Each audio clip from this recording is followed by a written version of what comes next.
Alaykum. Men Denov tumani obodonlashtirish boshqarmasida ko'cha supuruvchi bo'lib ishlayman. Familiyam Qurbonova Gulshan. Men mana shu tashkilotga ishga kirganimdan beri ishlab kelyapman. Umuman oyligimizni bir to'liq qanchaligini ham bilmaymiz. Oyligimizni qo'limizga to'liq olmaymiz ham. Qolaversa moddiy yordam degan narsalar umuman yo'q. Umuman moddiy yordam degan narsani bir marotaba ham olmaganmiz. Agar shu narsalarni so'rab surishtirsak, bizga ta'ziq o'tkazadi, janjal qilishadi. Hurmatli viloyat hokimi Ulug'bek Qosimov, iltimos sizdan bizni mana Denovga kelib, o'zingiz kelib ko'ring, surishtiring, bizga moddiy yordam bersin. Sog'ligimizni tiklaylik. Necha yildan beri ishlab kelyapman. Men yolg'iz onaman. Qo'limdan ishtima kelmaydi. Shu ish keladi, shu ishga joylashdim, ishlab kelyapman halol mehnatdan. Lekin bitta narsani tushunmayman. Nimaga rahbarlar bizni usluga leta deydi? O'shamizni ham bergisi kelmaydi.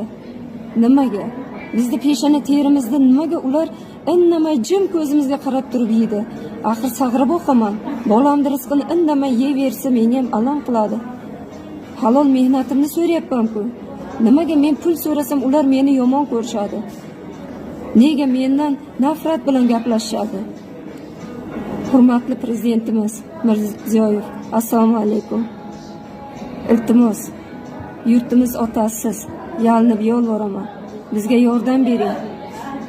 Denovga bir bor bo'lsa ham keling, yo ishonchli vakilingizni odamingizni yuboring.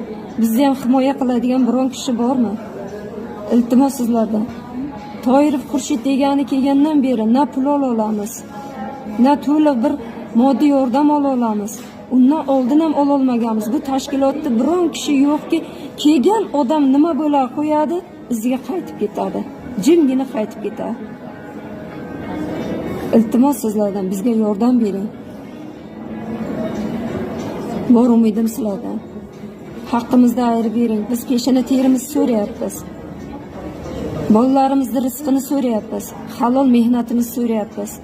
Qor desa qor, yozda jazirama issig'i bo'lsa issig'i. Shularga prezident tomonidan bizga rag'bat, mukofot yozilar ekan.